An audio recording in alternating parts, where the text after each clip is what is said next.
Welcome to The Explainer. What if I told you that you could reach financial freedom, not when you're 65, but like decades earlier? Well, today we are diving into a collection of 100 money tips that promises to do just that. I know, right? That is a huge claim. Retired at 24. But it's the core idea we're going to unpack. And look, this is not some get-rich-quick scheme. It's about totally rewiring how you think about money to get to true freedom, and to get there fast. All right, so the whole journey really kicks off with one big idea. You have to be willing to challenge everything you've been taught as normal when it comes to money. This quote right here, it pretty much sums up the whole mindset.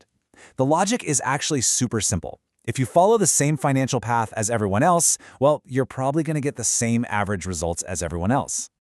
Now, according to the source, this is what average often looks like. You're in debt, you're stressed out, and you're stuck on that long road to retiring at 65. The point is really clear. If you want an extraordinary life, you just can't follow the ordinary path. So, before you start slashing your budget or searching for a side hustle, the very first step is all in your head. It's about changing your entire goal from retirement to freedom. Okay, this concept, it is a total game changer. Seriously, forget about needing like millions of dollars stashed away. The new goal is so much simpler. Have enough income coming in every month to cover your basic costs. That's it. That's the finish line. And this is how you completely reframe the problem. See, by getting super aggressive about lowering your expenses, that freedom number suddenly becomes a way smaller, much more achievable target. The focus completely shifts from how do I earn more to how do I need less.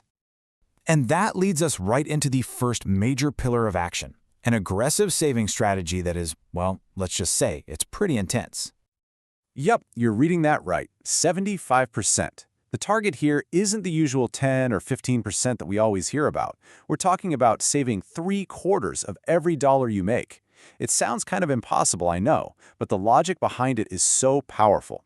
This is how you literally shave decades off your timeline to freedom.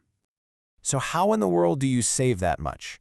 Well, you don't start with canceling your Netflix account. You go straight for the jugular, the 3 areas where almost all of our money disappears: housing, transportation, and food. Even small wins in these categories add up to massive savings. And this is where the strategy gets really practical. Things like house hacking, where you live in one part of a property and rent out the rest, that can almost get rid of your housing costs completely. Driving an older, paid-off car means no car payment. And meal planning? It basically stops you from throwing money in the trash. Every single one of these decisions just pushes you closer and closer to that freedom number. But look, you can't just save your way to financial freedom. That's only half the equation. The second pillar is all about changing the way you actually earn money in the first place. This distinction is so important. Unscalable work is just trading your time for money. If you stop working, the money stops coming in. Simple as that. Scalable work, on the other hand, is about building an asset, like a YouTube channel, an online course, or a brand that can make money for you even when you're not actively working on it. It's a total paradigm shift. So this means you have to start playing the long game. Instead of just grabbing the job with the highest paycheck today, the advice is to pick jobs that teach you really valuable, scalable skills, things like sales, marketing, or creating content. Those skills become the building blocks for your future income streams. Okay, so you're saving like crazy, you're building scalable income streams. What's the last piece of the puzzle? Well, it's putting all that hard-earned money to work for you. And the good news is, the approach is surprisingly simple. Let's just walk through a quick example. Imagine you invest just $1,000. That's it. And then you just leave it alone. Don't touch it. 30 years later, assuming a pretty standard historical return from the market, that $1,000 could turn into $17,000. That is the absolute magic of compounding. Your money just starts making more money all by itself. Time literally becomes your best friend in building wealth. And the strategy to make this happen is just beautifully simple. You don't need to be a Wall Street genius picking hot stocks.